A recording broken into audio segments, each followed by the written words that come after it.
Welcome back, everybody. It is Warm Weather Fans, the Sunbelt Podcast. My name is Brian Stone, joined once again by Zeke Palermo, and we're here to preview Week 7 in the Sunbelt.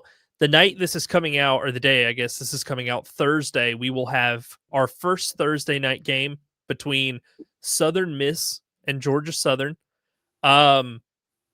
Zeke, Southern Miss is a 2.5-point road favorite. I've got to say, I agree. There's not a lot to say that's positive at this point about Georgia Southern. I feel like I've made my opinion and stances on the way that they play football very clear at this point. Is there a way that you see Georgia Southern giving them a game or like coming close or even winning this game? Is there what has to happen for that to happen? I think what has to happen for a Georgia State win is Southern. That's twice in 2 weeks I've made that. Georgia Southern win is we need to see the JC French that we have seen in the past. Granted, they've been very short one-game blips where he looks like he could have been. I had him in the preseason as one of the best quarterbacks in the conference. I really did. So that's going to obviously be the big key in Southern taking a win is quarterback play. But that's lazy. That's the case all the time. The other case, and we're looking back to Southern Miss's loss to Louisiana Tech a couple of weeks ago. The other key is just going to be stopping the Southern Miss run game. They don't have a ton of weapons in that run game, but they run the ball well. They run the ball efficiently. And as we saw with the Louisiana Tech game, when you force Braylon Braxton into a position where he can go, for example, against Louisiana Tech, he threw the ball 47 times. He threw for almost 400 yards on 47 attempts. Did a great job. Handled it very, very well. But you need to put the burden on Braxton early so that he has to feel that. I mean, he's mobile, but he has turned it down a little bit this year, a little less intentionally mobile, plays in structure a little bit more. So you don't see him putting up the Jalen Raynor, Colton Joseph type numbers on the ground, even though he's in that same stratosphere of quarterback within the conference. So those are really the keys to the game is stopping the run game and forcing this to become a Southern Miss, hey, throw the ball, make Braylon Braxton make plays because he doesn't have a ton of guys around him that can continue to make plays. He's got guys that are capable of catching the ball, but they're not, world beaters. And then offensively, it's JC French. Hey, do you want to show up, buddy? And honestly, same thing with the Southern run game. It's like OJ Arnold. We know you're not Jalen White, but do you want to do something? Yeah. He has had games where he has shown up. Just last week was like I said at the time, like it was a total failure from like the whole team level. Like there was nothing. They didn't do anything well really against JMU. I think the best way for Georgia Southern to win this game is fire Clay Helton. I don't know that either of the interim options would be able to beat them either. I think the way I agree, and to kind of expand on your point about how Southern Miss could possibly lose this game, it's the run game continues to be inefficient. I bring it up almost every week. They haven't had a 100-yard rusher yet this season. The closest they got, I think, was last week. Jeffrey Pittman had like 88 yards, I think he finished with. So continue like funneling this inefficient run game. Georgia Southern's got about the stone worst run defense in the FBS, but again, Southern Miss has been a bad running team this season. They haven't had their AJ Turner, answer version come out. They've had like a lot of guys take snaps, but nobody's really broke out or like done anything of value really. I think it's kind of what you said. It's like just play contain on Braylon Braxton, make him stay in the pocket, throw to these guys because there's the weapons that they had at Marshall around him last year were better with like Fitzpatrick, the receiver, and again AJ Turner and like Ethan Payne, Toby Payne, like all these guys could play. And this year it's kind of like a grab bag of like who shows up this week. It's a little bit like App in that way, where it's like, Mhm. you know that there are some talent on the roster, but you don't know who necessarily is going to be the guy that shows up. Yeah, to your point, 6 guys on Southern Miss this year have at least 10 receptions, and their yardage numbers range from 224 to 62. Yeah. So there's not a high volume guy in this offense, but they spread the ball very well. There are a lot of guys that are capable of making plays, but there's no one that's gonna. There is no Ja'Cory or Corey Rucker, not Ja'Cory. There's no Corey Rucker. There's no Ted Hurst in this offense. Yeah. Yeah, I don't know. I know Georgia Southern plays better at home, but this season has just been such a disaster so far. Like, your wins are over Maine and Jacksonville State. Like, who cares? I don't know. Like you said, I think their best shot is that they fire Clay Hilton and bring in another coach before Thursday hits. I think it's the best way for them to win this game. Well, you got 5 days as we record it. Best of luck. It's not gonna matter. Okay, so starting on Saturday at noon, James Madison is bouncing back, I guess you could say, from its win/performance against Georgia State last weekend. They're going to take on Louisiana, who the last we saw, Lunch Winfield leading a game-winning drive. Is there any shot that Lunch shows up and is just overwhelms JMU and like Alonzo Barnett continues to struggle? Like, is there any world in which that happens? I mean, there's certainly a world. I don't think the playbook or the blueprint for a Louisiana win is necessarily Lunch running buck wild. But because JMU, for context, coming off of a 14-7 loss or win. I'm sorry. Felt like a loss. It felt like a loss. Win over Georgia State. You put up 14 points against what was going into the game the worst defense in college football or in FBS football. And so the recipe is not necessarily telling Lunch to, hey, we need another, like, go throw for 4 and run for 2 type performance.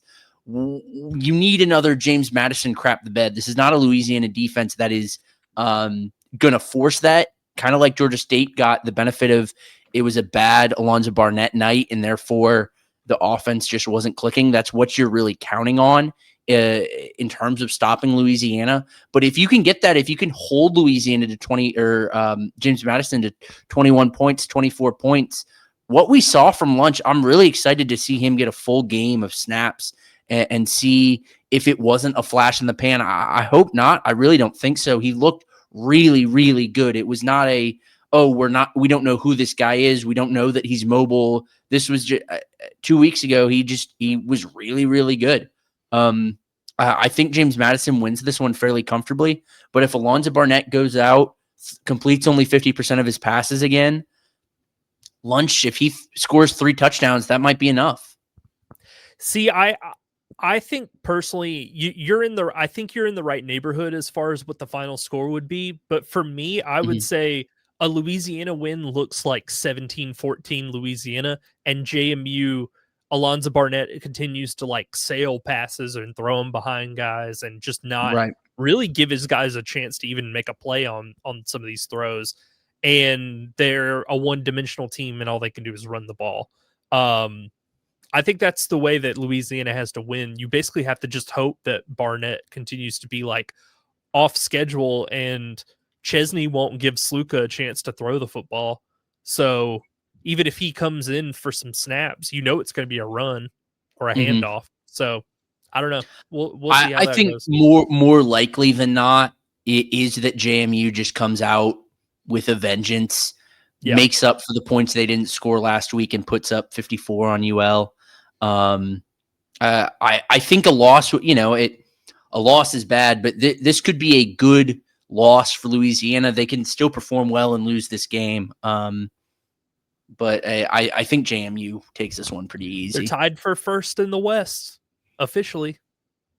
Before this game happens. I mean, they're 1-0 in the conference. They're at the top of the standings for the West. I don't know. Yeah, so is Troy. Trying to put a nice spin on this for as long as I can. All right, 3:30. You've got Appalachian State taking on Georgia State. This is in Atlanta, where offenses go to die? Question mark. So again, JMU played there last Saturday and looked really, really poor overall. You've got App now coming in with this new quarterback, JJ Cole, who we saw for the first time really play a full complement of snaps on Saturday.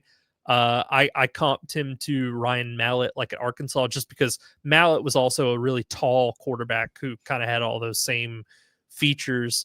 App is a 3.5 point a road favorite. Zeke, what are you hoping to who do you hope wins this quarterback competition with Georgia State? Like, who do you I ultimately want to see take all the snaps? what I want to see Cameron Brown. He's just younger. I from what I hear and from what I understand and the small sample size we've seen, and it's tough because you're not getting a lot of consecutive drives in a row to really string together your kind of understanding and your evaluation. I hope Cameron Brown wins it, but from what I'm gathering, TJ Finley took almost all of the snaps last week. Cameron Brown came in situationally, almost like in like the Sluka type role, where when they finally gave up on running just two quarterbacks, it was, TJ Finley, or I'm sorry, it was Alonzo Barnett, and then, hey, Matthew Sluka, we want to run a read option today. Yeah. Go have fun. So I want it to be Cameron Brown, but with every passing day, with every passing game, that seems less and less likely. But I want to see them commit to him full time, because at 1-4, especially after the real, just absolute letdown that was holding James Madison to 14 points, but an inability to score but one touchdown. I'd like us to start, as you've talked about before. Why doesn't Georgia Southern in previous years just like put the young guys in, the guys that you know are going to be here next year, the guys that you know you brought in to be difference makers down the line. It's Cameron Brown has already used his red shirt, so it's like what's the angle here? That's what I hope at the quarterback position, but I'm not very hopeful. I don't know if Del McGee / the Hugh Jackson Del McGee combo is the same way, but Helton's Achilles heel with that is always he's just loyal to a fault, to where like the Davis Brin thing 2 years ago, where he just kept hitting his head against a concrete wall and was like, no, this is going to change. This is going to, and it's like, dude, it's not getting any better. I don't know if Del McGee's that same way, where he's just like, I have my guy and I'm going to stick with him. And I mean, I guess you could say he brought him in, obviously, and like he wasn't officially on the roster, but people knew he was like around the team and stuff. So I don't know. Maybe he just feels like I campaigned to get this guy, and now I'm kind of required to play him. Like I mean, I'll tell you, no matter which way you cut it doesn't matter if it's TJ Finley, it doesn't matter if it's Cameron Brown, doesn't matter if we bring Christian Valaire back from the dead. The quarterback he's still very much alive. doesn't play like it. It doesn't. Poor quarterback play is not what's holding this team back. I do think it's poor coaching. I think it's certainly, from a player perspective, an inability to run the ball, a lack of rushing talent, a lack of offensive line talent is really what's holding this team back. Because we've seen across this conference, you don't need a quarterback to win football games. You don't need a quarterback to at least be competitive. And so, look, TJ Finley, 4 touchdowns, 3 interceptions on the year. He's clearly not the guy. And maybe he's not even good enough to win those types of games. But when your leading rusher on the year has 195 yards, there's a bigger problem than quarterback here. Yeah. And then on the offensive line side, you mentioned this on the last episode, they have a crazy number of false starts, like those types of offensive line centric penalties, right? Like holdings and stuff like that. They're the most penalized team in all of college football, in all of FBS. And in last week's loss to James Madison, 7 of 15 penalties were false starts or other like pre-snap type of things. That's nuts. Yeah, hopefully they can figure that out. Another 3:30 kick. Old Dominion is traveling to Huntington to play at the Joan. They're taking on the Thundering Herd of Marshall. Marshall played in that overtime game 2 weeks ago with Louisiana that we saw, where ultimately Louisiana outlasted them. We talked about on our last time that we discussed Marshall, um, the low depth of target that Carlos Mhm. Del Rio Wilson keeps and how it kind of limits what they're able to do on the offensive side of the ball. I don't think it's really going to matter against Old Dominion because I think ultimately Old Dominion is just a more talented team, like all the way around. I think Mhm. even if he can, I think if they're in for a really bad time offensively, if he keeps throwing it as short as he does, because they're going to see that on tape and know like we just got to play the flats and like it'll work itself out. Yeah, I think something that we might see this week for the first time out of Marshall, because if you look at their schedule, they were neck and neck with Louisiana. They walk MTSU, they walk EKU, they lose, but in a close one to Missouri State, and then the blowout loss to Georgia. Save for that Georgia game, Marshall has not really been in a position where they needed to push the ball downfield. I think they're going to be put in that position pretty quickly against Old Dominion. I said it in the episode that came out earlier this week. I was wrong about the Old Dominion offense and about the weapons that it has. And obviously, it all starts with this guy that's Colton Joseph, who will probably end up winning, almost certainly win Conference Player of the Year. The dude's just absolutely electric. And so because of that, I think we're going to see Marshall have to push the ball downfield more quickly. And I think that will expose a lot of the inefficiencies of Carlos Del Rio Wilson, who on paper is performing really well, very efficient, does not turn the ball over, does well in the pocket, does well under pressure. But what we're seeing on tape and what we're seeing through kind of more of the advanced numbers, the PFF stuff, we're seeing that it's because it's check down, check down, check down. It's behind the line. It's screen type stuff. And he's not been challenged offensively. And again, I don't think it's going to matter much against Old Dominion. I mean, I think they're again right there, next to JMU is like the most complete team. Like they play defense. They held, Liberty as bad as Liberty has been. They held them to 7 points. It was like, they barely let Coastal score last week. Like they can play defense right up there with the best of them. So I'm just like, I don't even think it necessarily matters. Like you could ask Del Rio Wilson to push the ball further down the field, and I think that increases the chances of him making a mistake throwing the football. Yeah. So I ultimately I think the talent and the lack of defense on the Marshall side of things are just too much to kind of overcome for them. Old Dominion is a 14.5 point favorite. I don't know if I mentioned that before we started talking about it, but another one here, 7:00. UL Monroe is traveling to Conway to take on Coastal Carolina. ULM is a 2.5 point road favorite. It feels like Coastal outside of the South Alabama game has just kind of thrown the towel in on this season. I don't know. Like last week was against Old Dominion was just kind of not even trying. Like it it's all the way bad in Conway right now. It's bad times. Yeah, and whereas with UL Monroe, it felt like their equally bad blowout loss. Both teams lost 42-7 for Monroe, losing to Northwestern, and then 47-7 to Old Dominion for Coastal. Whereas Coastal was an all-around bad performance. Monroe offensively, this is speaking only offensively. The defense is another issue, but offensively, really it was just, hey, they cracked the code. How do you stop and make Aiden Armenta make plays? Kind of like what we're probably going to see Old Dominion do to Marshall next week. It's make Aiden Armenta fall behind the chains, fall behind schedule, make Louisiana Monroe go behind early so that the Warhawks have to play catch up and can't rely on their good run game. Now, defensively, that's a whole other thing, right? This was a good defense that really got exposed last week. I think that's not going to be an issue. That's not going to come into play because of the deficiencies Coastal has. I don't think Tad Hudson is the guy that's going to make you pay because you have like a corner that just can't play, or for whatever reason your A gap is super weak. Like even when they beat South Alabama, he didn't play well. No, he's not had a single performance that I can remember that I was like, oh, this is a good game by him. It's been bad all the way around. Yeah. And so for that reason, I think the deficiencies that we saw, or the picking apart of that defense that we saw from Northwestern, isn't going to come into play really at all in this game. For ULM, however, as you look forward at the rest of the schedule, you look at Troy, you look at Southern Miss, you look at Old Dominion, all games coming up pretty soon. You get Texas State later in the season. You're going to have to figure that out, sort those out before those games, teams that can take advantage of whatever deficiencies it is you have. But Tad Hudson's not going to do that. Yeah. Yeah. So.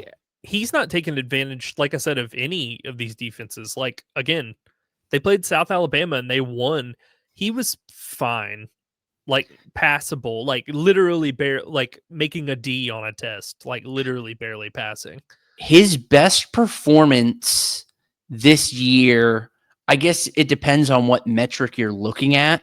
From a completion percentage, yards, right? Most passing yards is 172 in a 38-0 loss with 2 interceptions. His highest QBR, well, it was actually when he went 3 for 5 against Charlotte Southern, or Charleston Southern. But in a full game, it was 2 weeks ago against South Alabama when he was 13 for 25 for 112. That's what I mean. Is like he can't even complete. He's completing nearly half of his passes in a win. Mm-hmm. So I mean, it's just that's not sustainable, and you're not going to play any other teams like South Alabama. No. You know, so yeah, I think UL Monroe, despite their kind of offensive deficiencies and the way that their defense showed up last week, I don't think they're going to have any problems with Coastal. Like, I think Coastal has enough problems with Coastal as far as like figuring out how to get the ball from the quarterback to the receiver. All right, last game here, 8:00. We've got Troy traveling to San Marcos to play Texas State. Texas State coming off of that heartbreaker loss to Arkansas State last Saturday. Troy coming off of back-to-back victories. Texas State's a 10.5 point home favorite. Do you think there's any way that Kilcrease continues to run with the football? He and Brad Jackson just look like mirror images of each other throughout this game, and maybe they just replay what happened last week with Arkansas State? Like, Troy just scores late and steals it that way? Like, I'm just trying to come up with a scenario. I think it's certainly possible, but I think that would require an effort from Tucker Kilcrease that we've never seen in his career. Yeah, that's because true. Jalen Rayner really, we talked about it in our episode that we just recorded and published earlier this week. What? You were like, oh, we just recorded it, but you had to like stop and think, like, when did we record it? We just recorded it. I was trying to figure out how to say that it came out earlier this week because, again, we record these on the same nights, so it's like, right. Well, I guess it came out earlier, but for you and me, this was 20 minutes ago. It was just funny how you stopped to say that we just recorded it. I don't know. We just recorded this episode. But I mean, Jalen Rayner played, with like the efficiency and game command of like a prime Tom Brady, but with the agility and the elusivity out of structure potential of like a Patrick Mahomes at his best. Obviously, he's obviously not that level, but in terms of the poise that he showed late in that game, it was one of the best. I said this. One of the best quarterback drives, one of the best quarterback performances in the second half of that game that I've seen in a long time, especially from this conference. Tucker Kilcrease doesn't have that in him. He's good. He can move.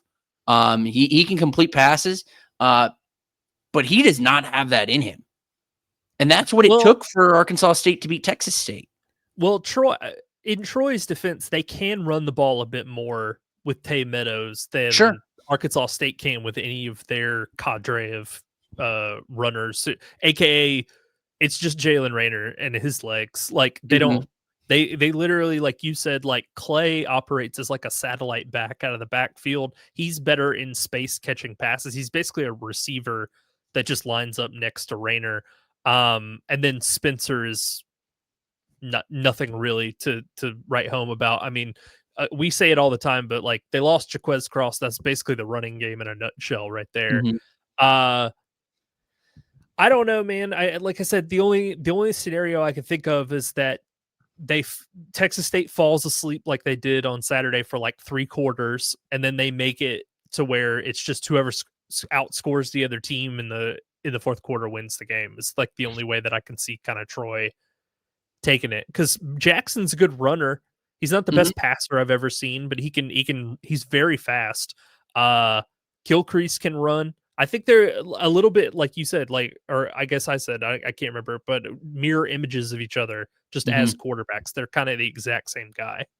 Yeah, they play similar games. I think Brad Jackson plays that game a little better. But also you have to consider that Tucker Gilcrease had to rely on Goose Crowder going down to even get to this position.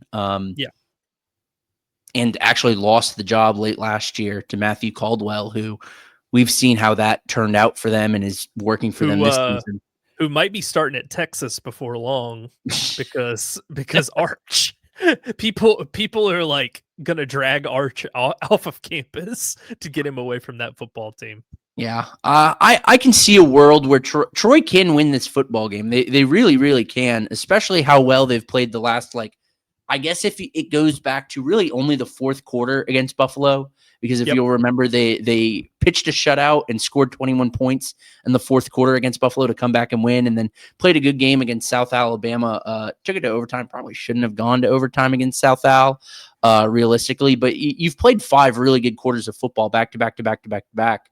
And so if Texas State falls asleep early or on the alternative puts their points up early and then falls asleep, as we've seen them also do, Troy can come out with this one, but I like Texas State as the favorite here.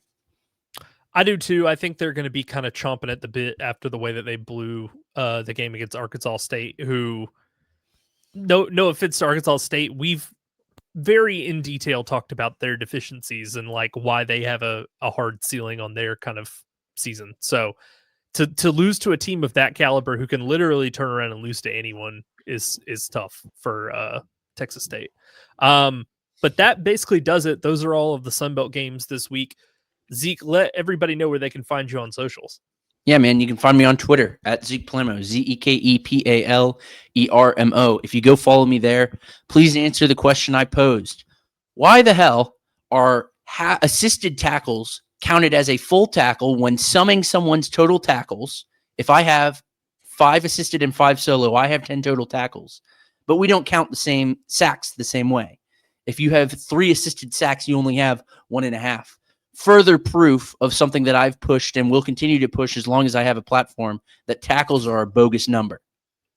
So go follow me on there. Let me know what you think. Why do we have this set up, and why is it used to determine the value of linebackers who, if you get a hand on, if you're the second guy to put a hand on him, you have a full new tackle? I think they're just like too lazy to like go back through the footage and make sure that everyone is adequately compensated. So they're just like, close enough. He was around the pile, assisted. I know that like grinds your gears, but I think that's what it is. I hate it. I think it's just laziness, honestly. You can follow the show on Twitter at Warm Weather Fans. You can follow me at Watch the Stone. Follow us on YouTube. Email the show, warmweatherfans@gmail.com. This has been another edition of Warm Weather Fans.